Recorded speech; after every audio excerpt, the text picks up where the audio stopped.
আসন্ন কুরবানির ঈদে রাজধানীর আফতাবনগর আবাসিক এলাকায় পশুর হাট বসানোর ইজারা বিজ্ঞপ্তির কার্যক্রম স্থগিত করেছে হাইকোর্ট। এর ফলে আসন্ন কুরবানির ঈদে আফতাবনগরে গরুর হাট বসানো যাবে না বলে জানিয়েছেন আইনজীবী। 4 মে বিচারপতি কাজী জিনাত হক ও বিচারপতি আইনুন নাহার সিদ্দিকার হাইকোর্ট বেঞ্চ এ আদেশ দেন। এর আগে গত 21 এপ্রিল ঢাকা দক্ষিণ সিটি কর্পোরেশনের প্রধান সম্পত্তি কর্মকর্তার সই করা এক ইজারা বিজ্ঞপ্তির মাধ্যমে অস্থায়ী পশুর হাটের জন্য দরপত্র আহ্বান করা হয়। দক্ষিণ সিটি কর্পোরেশন এলাকা আফতাবনগর আবাসিক বসতি হওয়ায় পশুর হাটের ইজারা বাতিল চেয়ে রিট করেন আইনজীবী ইউনুস আলী আকন্দ। এর আগেও 2 বছর আফতাবনগর পশুর হাট বসানোর সিদ্ধান্ত স্থগিত করেছে হাইকোর্ট।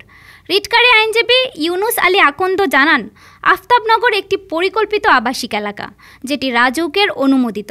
এখানে বিচারপতি, পেশাজীবী ও বিভিন্ন শ্রেণীর মানুষ বসবাস করেন। প্রায় 7,000 প্লট নিয়ে গঠিত এই এলাকায় বহুতল ভবন ও পরিবার সমূহের বাস রয়েছে।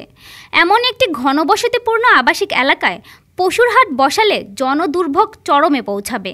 তিনি আরও বলেন, স্থানীয় সরকার আইন 2009 এর ধারা 3(2) ও প্রথম তফসিল অনুযায়ী আফতাবনগর মূলত ঢাকা উত্তর সিটি কর্পোরেশনের অন্তর্ভুক্ত, যা বাড্ডা থানার 37 নম্বর ওয়ার্ডের অন্তর্ভুক্ত এলাকা। সেই হিসেবে দক্ষিণ সিটি কর্পোরেশনের ওই এলাকায় হাট বসানোর কোনো এখতিয়ার নেই। ডেস্ক রিপোর্ট, আজ বার্তা, ঢাকা।